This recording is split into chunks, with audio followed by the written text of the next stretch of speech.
নমস্কার বন্ধুরা, মিটমিরা চ্যানেলে আপনাদের সকলকে জানাই স্বাগতম। আশা করি আপনারা সকলে ভালো আছেন। তো আসুন, আজকে আপনাদের জন্য নিয়ে এসেছি নতুন একটি রেসিপি। তো আজকের রেসিপি হলো আমার চিতই পিঠার রেসিপি, যেটা শীতকালের খুবই একটা প্রিয় রেসিপি হয়ে থাকে, সবার ঘরেই হয়ে থাকে।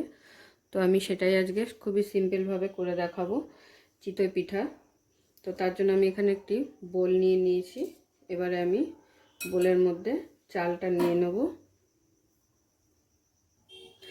আমি এখানে 250 ml কাপ নিয়ে নিয়েছি। এই কাপটা মেপেই আমি চালের গুঁড়োটা ব্যবহার করব। বাজারের কেনা চালের গুঁড়ো দিয়েই আজকে আমি চিতই পিঠার রেসিপিটা বানাবো। তো চিতই পিঠাটা বানানোর জন্য আমি যে বাজারের চালের গুঁড়োটা ব্যবহার করব, তো সেটাকে একটু আমি এরকম ছেঁকনিতে করে একটু চেলে নেব। তো প্রথমে নিয়ে নিচ্ছি চালের গুঁড়ো কাপের মাপের অনুযায়ী। প্রথমে কাপ মেপে দিচ্ছি।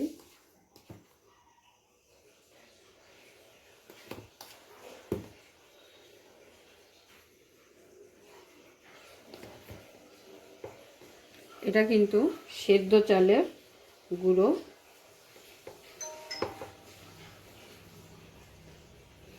তো আমি সেদ্ধ চালের গুঁড়ো 1 কাপ নিয়ে নিলাম। এবারে এর মধ্যে ঢেলে দিয়ে একটু চেলে নেব, যাতে কোনো রকম কোনো গোটা ভাব থাকলে সেটা বেরিয়ে যায়।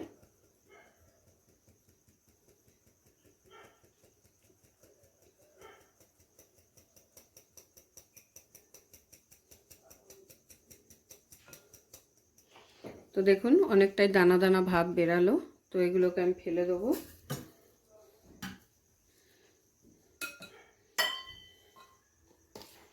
এইভাবে পুরো চালের গুঁড়োটাকে আমি একটু চালনি দিয়ে চেলে নিচ্ছি।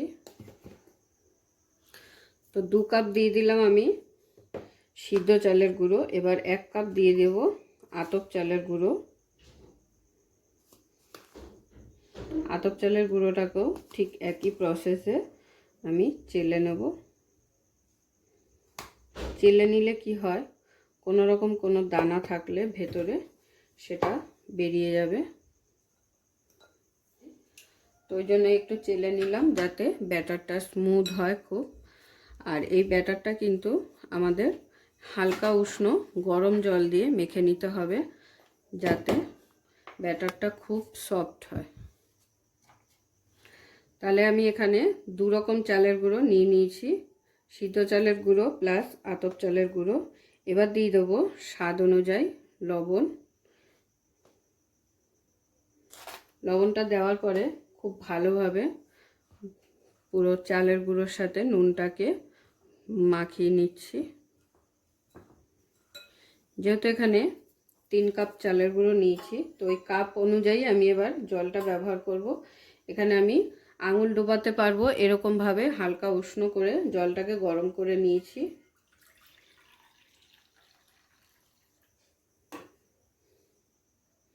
আর কাপ মেপে জলটা দিয়ে দিচ্ছি। ব্যাটারটা মাখার সময় যদি মনে হয় যে খুব টাইট হয়ে যাচ্ছে, জল কিন্তু দেবেন না, কারণ মাখতে মাখতে দেখবেন স্মুথ হয়ে যাচ্ছে, পাতলা হয়ে যাবে।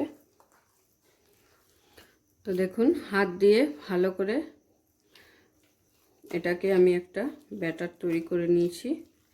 এবার এই ব্যাটারটাকে আমাকে কিছুক্ষণ রেস্টে রাখতে হবে। তো প্রায় 10 মিনিট পরে আমি ব্যাটারটাকে খুলে এরকম একটি মিক্সিং জারের মধ্যে নিয়ে একবার ভালো করে পেস্ট করে নেব। মিক্সিং জারের মধ্যে নিয়ে নিয়েছি। এবার এটাকে আমি একটু পেস্ট করে নেব, একটা স্মুথ পেস্ট তৈরি করে নেব। তো দেখুন, পেস্ট করে নেওয়া হয়ে গেছে। খুব একটা স্মুথ, খুব সুন্দর একটা পেস্ট তৈরি হয়েছে। তো এবারে আমি এটাকে আরটু পাতলা করে নেব। তো একবারে হয়নি পুরোটা, ওই জন্য দুবারে করে নিলাম। তো উষ্ণ যে গরম জলটা ছিল মিক্সিং জারে দিয়ে, মিক্সিং জারটা ভালো করে ধুয়ে এই জলটা এর মধ্যে দিয়ে দেবো, অ্যাড করে দেবো। এবারে ব্যাটারটাকে ভালোভাবে অনেকটা সময় নিয়ে 2 থেকে 3 মিনিট ভালো করে এরকম ঘুরিয়ে একটা ব্যাটার তৈরি করে নিতে হবে। এই ব্যাটারটা কিন্তু খুব বেশি পাতলা হলেও আবার হবে না, আবার খুব বেশি ঘনও রাখা যাবে না, মিডিয়াম ব্যাটার তৈরি করতে হবে। তো ব্যাটারটাই কিন্তু মেন চিতই পিঠার। ব্যাটারটা যত সুন্দর হবে আপনার পিঠেটা কিন্তু তত সুন্দরভাবে ফুলে উঠবে। তো ব্যাটারের থিকনেসটা আপনাদের আমি একবার দেখিয়ে দিই। এই দেখুন, হাতা ডোবালে পিঠে এরকম হবে, ঠিক এরকম থিকনেস রাখতে হবে, না হলে কিন্তু পিঠে স্বাদ হবে না। তো চলুন এবার আমি পিঠেগুলো ভেজে নেব। ব্যাটার আমার একদম রেডি। তো পিঠেটা আমি বানানোর জন্য এরকম একটি সাজ নিয়ে নিয়েছি, এটা হচ্ছে লোহার সাজ। তো এবার আমি সাজটাকে বসিয়ে দেব গ্যাসে।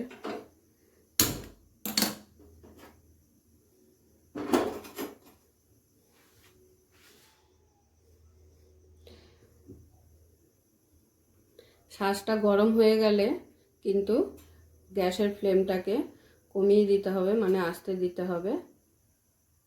তো সাজ কিন্তু আমার গরম হয়ে গেছে। আমি এখানে ছোট্ট একটা বাটিতে কিছুটা সাদা তেল মানে রিফাইন্ড তেল নিয়ে নিয়েছি, আর তার সাথে কিন্তু সামান্য জল দিয়ে ভালো করে, দেখে বুঝতে পারছেন তলায় একটু বুলবুলি উঠেছে, ওটা কিন্তু আমি জল মিক্স করেছি, তেলের সাথে ভালো করে একটু মিশিয়ে নিয়েছি। এবারে একটি ব্রাশ দিয়ে এই সাজের ইয়েগুলোকে ভালো করে তেল ব্রাশ করে নেব।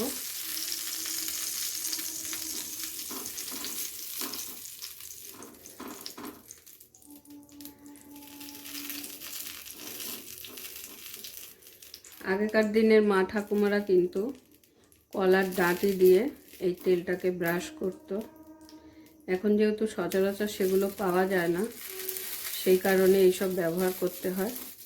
আপনারা চাইলে টিস্যু দিয়েও তেলটা মাখিয়ে নিতে পারেন। তো এবারে আমি ব্যাটার দিয়ে দেবো।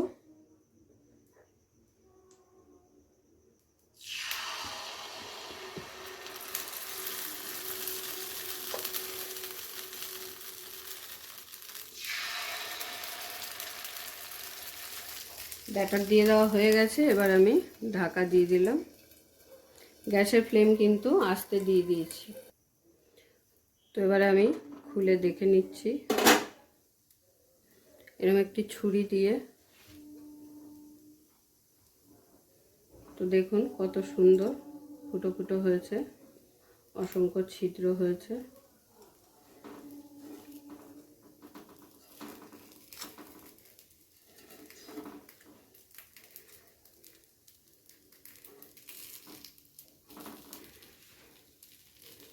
ছুরি দিয়ে এইভাবে পিঠেগুলোকে তুলে নিচ্ছি একটা প্লেটে।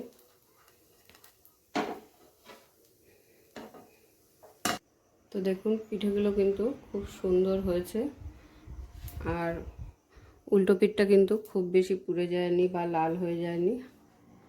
তো এইভাবেই আমি বাকি পিঠেগুলো ভেজে নেবো এক এক করে।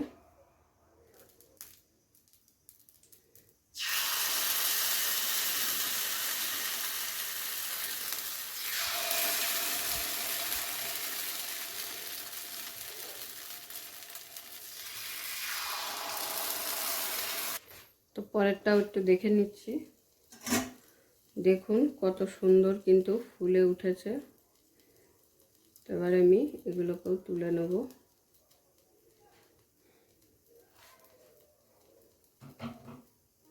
তো দেখুন সমস্ত পিঠা কিন্তু আমার ভেজে নেওয়া হয়ে গেছে। দেখে বুঝতেই পারছেন কত সুন্দর ফুলেছে। আমি একটা ভেঙে আপনাদের দেখিয়ে দেব। আর পিঠাগুলো কিন্তু খুব সুন্দরভাবে আমার উঠে গেছে। এই দেখুন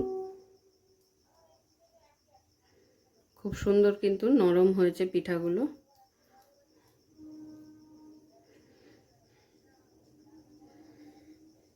তো এবারে আমি পিঠেগুলোকে দুধে ভিজিয়ে নেব, কারণ এটা দুধ চিতই পিঠা বানাচ্ছি আমি।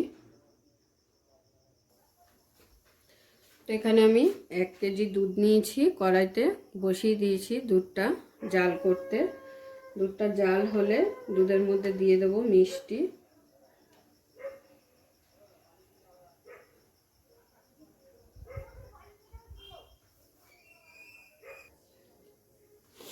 দুধটা কিন্তু ফুটে উঠেছে, দেখে বুঝতেই পারছেন।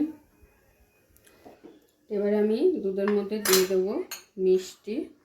এখানে আমি গুড় নিয়ে নিয়েছি, এই গুড়টা দিয়ে দেবো। গুড়টাকে ভালো করে দুধের সঙ্গে মিশিয়ে নেব।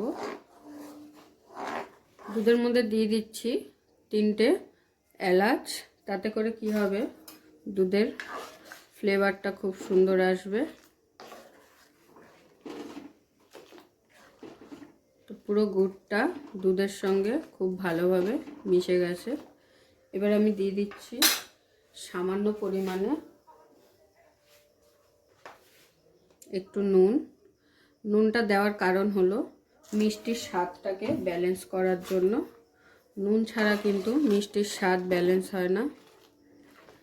দুধের সঙ্গে পুরো মিষ্টিটা মিশে গেছে। এবার আমি পিঠেগুলোকে এক এক করে দুধের মধ্যে দিয়ে দেবো।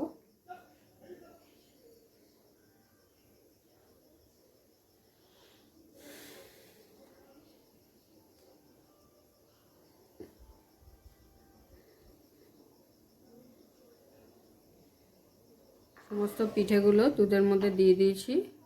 দেওয়ার পরে একটু হালকা নেড়ে দিচ্ছি।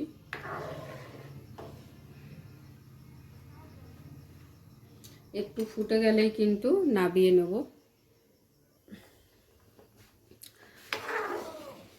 তো আমার দুধ চিতই পিঠা কিন্তু একদম কমপ্লিটলি রেডি। আমি কিন্তু খুব বেশি টানাবো না, এরকম একটু পাতলা রাখবো, কারণ পরে কিন্তু যেহেতু চালের গুঁড়োর জিনিস, পরে কিন্তু অনেকটাই টেনে গাঢ় হয়ে যাবে। তো সেই কারণে আমি আর খুব বেশি এটাকে টানাবো না ঝোলটাকে। পিঠেগুলো কিন্তু এত সুন্দর হয়েছে দেখুন, পিছন দিকটা কিন্তু অসংখ্য ছিদ্রযুক্ত হয়েছে পিঠেগুলো। তো এরকম হলেই কিন্তু সেই পিঠে খুব নরম থাকে। তো প্রতিটা পিঠেই কিন্তু আমার এরকম হয়েছে, অসংখ্য ছিদ্র। তো এবারে আমি পিঠেগুলোকে নাবিয়ে নেব আর গরম গরম প্লেটে সার্ভ করে দেখিয়ে দেব আপনাদের। তো আজকের আমার এই চিতই পিঠার রেসিপি আপনাদের কেমন লাগলো অবশ্যই কমেন্ট করে জানাবেন। আপনাদের কমেন্টের আশায় রইলাম আমি।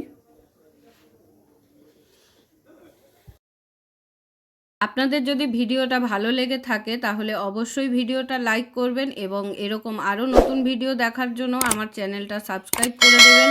আর আপনাদের যদি কোনো প্রশ্ন থাকে অবশ্যই কমেন্ট করে জানাবেন। সকলে ভালো থাকবেন, সুস্থ থাকবেন।